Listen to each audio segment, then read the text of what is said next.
This is Indo World Cup Daily coming to you from Tour. Cian, it is like summer here again. It is so hot. Sunny Tour, yeah. I mean, I look like I'm scowling because Sinead, the sun is absolutely beating down right to my face. But yeah, we're down by the banks of the Loire. I've seen fish jumping out of the river. It's just absolutely stunning. I said it earlier in the week. It's like, you know, this programme, it's always sunny in Philadelphia, but it's always sunny in Tour. What a spot. Yeah, it is. It is incredible. And obviously the players are still having a few days off, but some of them are still in the city here. Yeah, I think that, like, I mean, I just said what a spot. I think the fact that so many of the players have actually chosen to stay around here like sums up how nice the place is, how much they're enjoying it. I went out for a bite to eat in the main square, Place Plumerou, last night. Bumped into a couple of the players who, in fairness, stopped and chatted. In good form? Yeah, in great form. Their families are over, so it was a bit hectic watching the lads walking around trying to manage like several kids.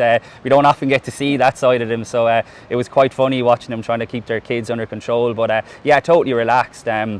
Saw a few of the management and backroom team sitting down with their partners and stuff, having dinner as well. So yeah, well-earned breather, and it's great that, like I said, the sun is still out and they get to enjoy it. Yeah, and obviously the big news from last weekend was that injury to Antoine Dupont. What is the latest on that, Cian, now? Yeah, so the latest is that they hope that Antoine Dupont will come back into the French squad on Sunday for non-contact training. They're still hoping that he'll be available, Sinead, for the quarter-final, which obviously would be a bit of a risk. Personally, a risk worth taking, I think, if he's medically signed off, rather than waiting for a potential semi-final, which there's no guarantees. But interesting, like the French media over here, the information that they get in terms of medical records, I mean, it's incredible. Sometimes if you ask an Irish rugby player about like his hamstring, they're so reluctant to give you much information about, you know, their private medical stuff, and like that is totally fair enough, but the level of detail that the French media seem to get is off the charts. I mean, Antoine Dupont no sooner had gone off the pitch last week and they were already had the inside scoop into what was going on, so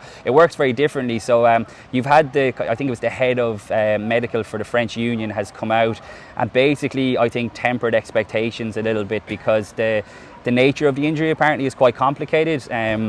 It's not necessarily just a straight fractured cheekbone, and I'm absolutely not going to go into the detail for whatever that is, because I don't know. But I was just reading his quotes, his translated quotes that were in a French newspaper here today. So I think it's kind of trying to dampen expectations that, you know, there's talk that Antoine Dupont could come back and wear a face mask. How iconic, I think, would that be if that happened?